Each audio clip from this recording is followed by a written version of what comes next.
Conservative leader Pierre Poilievre says Canada needs to change the criminal code to increase legal protections for Canadians who choose to defend themselves against home intruders.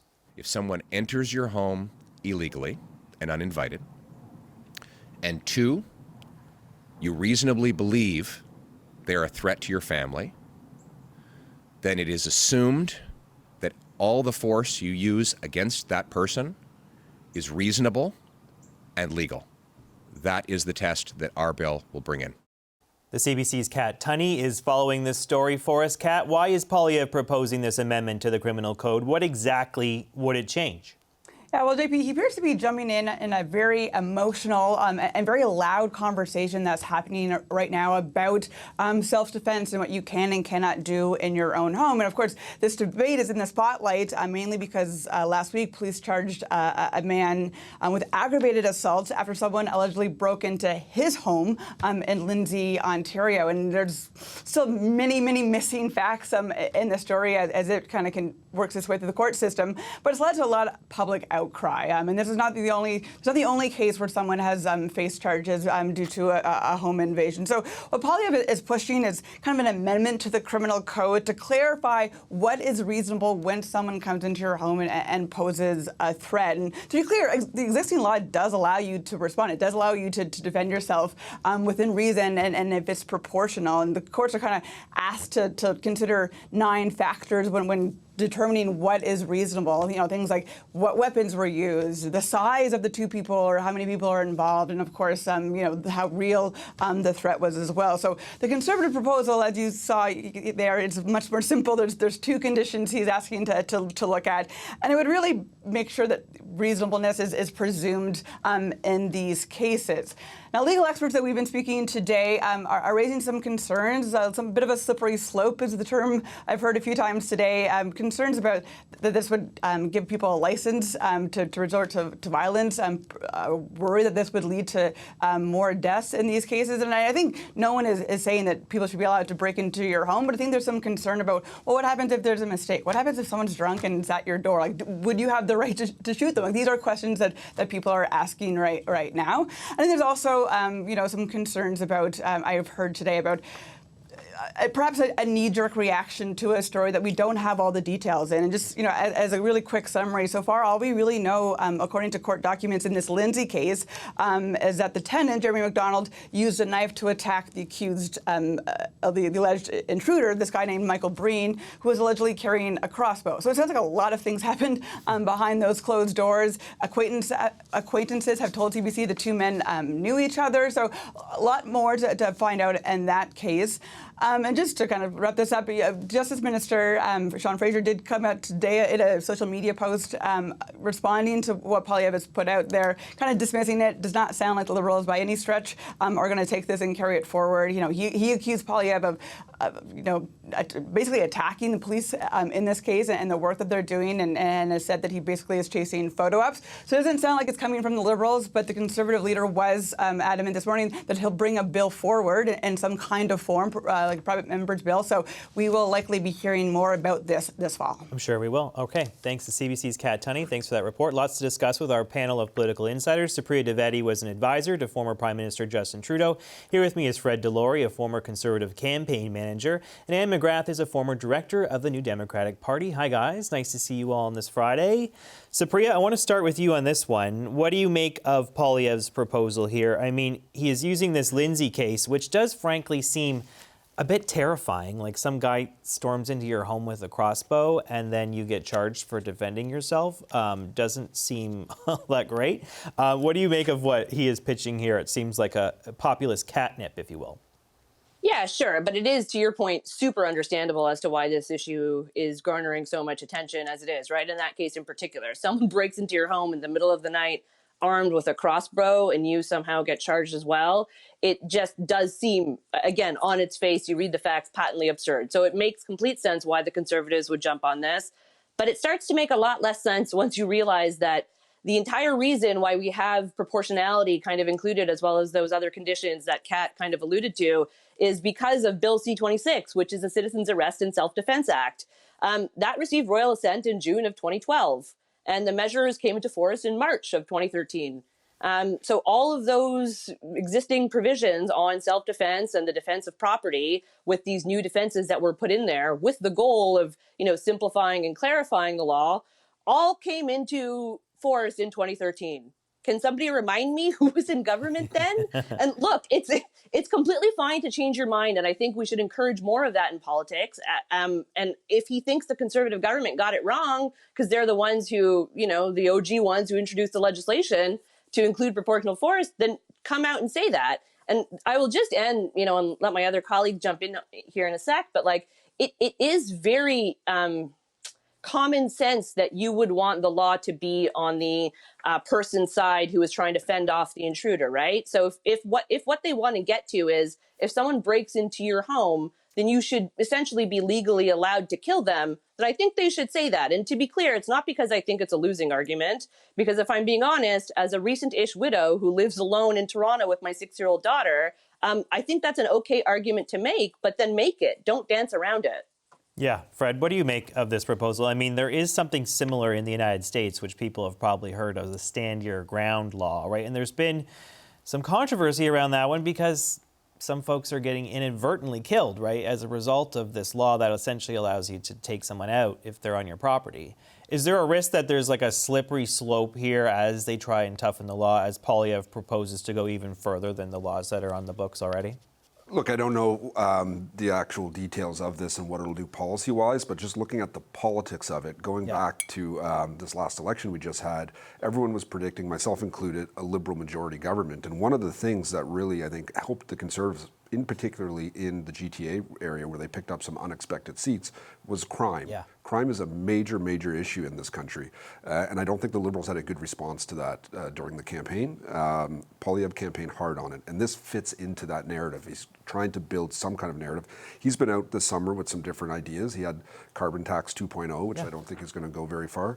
But this sort of thing, I think, fits into a narrative that he could actually get people galvanized behind him on this. I know I heard that when I was with the Conservative campaign in the 905, like every door you went to in Vaughan and Richmond Hill and Markham and Oakville and Burlington, like crime was a major consideration for voters. And we weren't really talking about it, frankly, all that much as an election issue until those last few weeks when the Conservatives were telling me, my sources, like, listen, this is a big motivator for folks. People are tired of getting their cars stolen.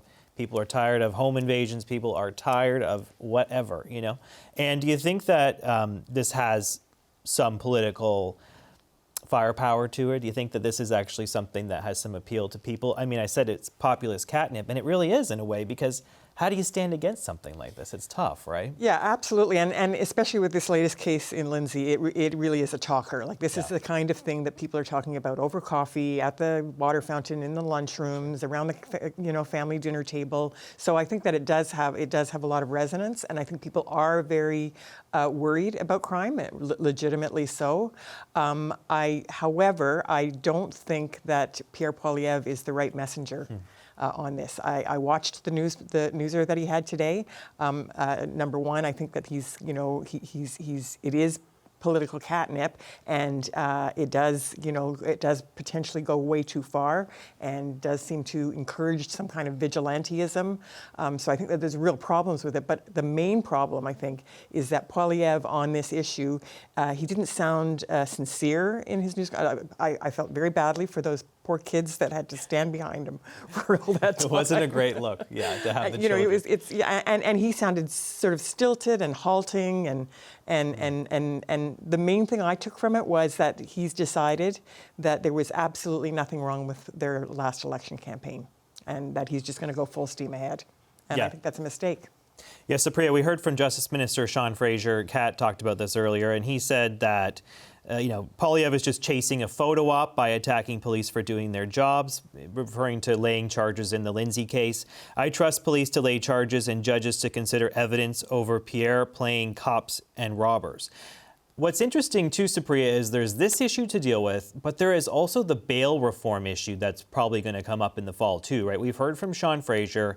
He does want to take action on that because there is this push within the Carney government to take a harder line on crime. Where do the Liberals find themselves on this issue? What do you think is the best strategy for them as they approach this issue in the fall?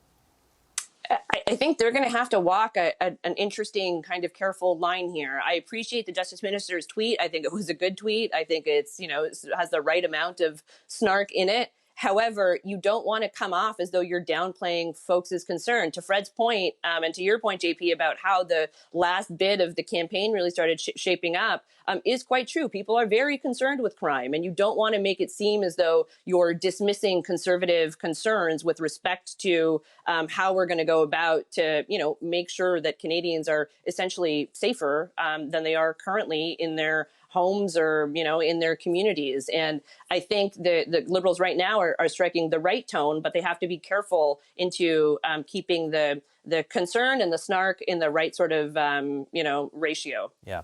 I want to get your guys' perspective on the other big news from today. They have the government has named the former chair of Trans Mountain as the CEO of the Major Projects Office that will oversee the approvals process of different infrastructure projects that are coming about. The Canadian petroleum producers are happy about this announcement, some Indigenous groups, as well as the Bloc Québécois environmentalists. The Conservatives as well, for different reasons, are not happy with what was announced today. Here is Melissa Landsman, the Deputy Leader of the Conservative Party, on this announcement. Have a listen.